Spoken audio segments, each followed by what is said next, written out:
न्या सावित्री सावित्री ज्योतिबा फुले सातारा जिल्ह्यातील खंडाळा तालुक्यातील नायगावच्या खंडोजी नेवासे पाटलांची मी कन्या.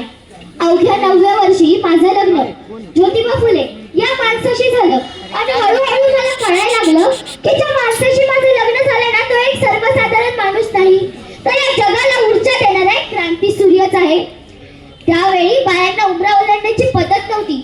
बाईच्या जातीनं कसं आपण बरं आपलं घर बरं आणि घरातली चूल, स्त्री पुरुष उच्च नीच असा लई भेदभाव होता. पण या सर्वांवर एकच उपाय होता, ते म्हणजे शिक्षण. शिक्षणाचा ध्यास हा एकच कोर्स होती रावांच्या मनात. एकदा ते शिक्षणाचा प्रसार करत असताना एका शाळेत गेले होते आणि तिथल्या फरार नावाच्या ब्रिटिश मॅडम त्यांना म्हणाल्या, मिस्टर फुले, तुम्हाला शिक्षणाचा प्रसार करायचा आहे ना, then educated and women first because the women educated whole full the house educated. पण तुम्ही लोक वुमनला घराच्या बाहेरच पडू देत नाही. सो बाय मिस्टर फुले. झालं ते आले की माझ्याकडे पाटी पेन्सिल घेऊन मला म्हणाले, सावित्री आजपासून मी तुला शिकवणार. झाला सुरू झाला माझा अभ्यास. बे के बे, बेदुनीच्या, बेत्रिक्सा, काना, मात्रा, वेलांट्या, आकार उकार सार मी लिहाय शिकले, वाचाय शिकले आणि बघता बघता काव्यही रचू लागले.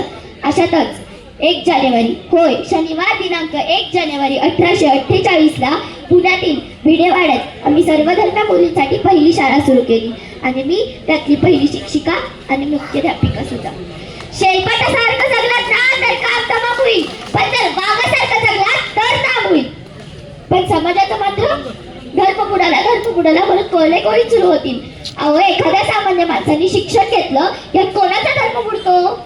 इतका टकला तू असू शकतो का हा धर्म? अहो धर्मासाठी माणूस की माणसासाठी धर्म असतो. शाळेत जाताना शेण फेकलं मी सहन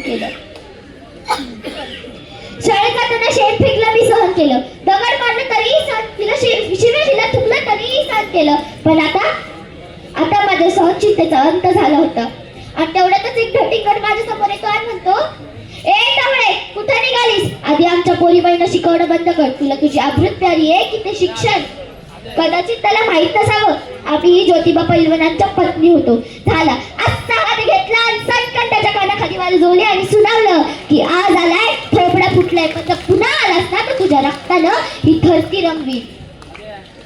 स्त्री कोणत्याही जातीची किंवा धर्माची असो, तिला नेहमीच आणण्याची बळी ठरत आलेली आहे. हो एखाद्या स्त्रीचा नवरा मेला म्हणून तिला सती जायचं? अहो नवरा मेला ह्याचा तिच्यात काय दोष असतो?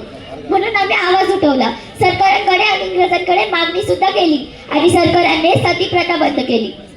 अशातच विधवा महिला काशीबाई हिच्या मुलाला आम्ही दत्तक घेतलं. त्याचं नाव ठेवलं यशवंत.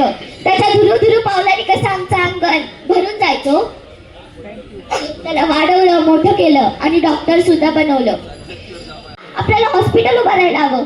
यशवंतानं हॉस्पिटल उभारलं. मी त्या रुग्णांचा उपचार करत होते.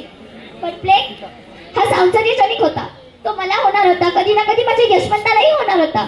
पण आम्ही लढलो या समाजासाठीच ना.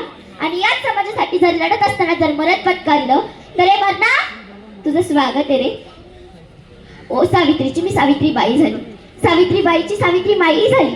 ओ बघता आमच्या 18 शाळा सुरू झाल्या. सतीप्रथा, केशवपंत अशा रूढी परंपरावर, चुकीच्या रूढी परंपरावर आम्ही विरोध केला. कारण आनंद होता तो आयाबाया शिकल्यानं. म्हणून म्हणे विद्येविना मती गेली, मती विना नीती गेली, नीती विना गती गेली, गती विना मित्य गेली, मित्य विना शूद्र खचले. एवढे अनर्थ आहे एका विद्येने केले, एवढे अनर्थ आहे एका विद्येने केले. मुलींना वाचवा आणि या देशाची साक्षरता वाढवा. कारण मुलगा शिकला ना तर तो एकटाच शान होतो. पण जर मुलगी शिकली ना ती संपूर्ण घराण्याला शानी करू शकते.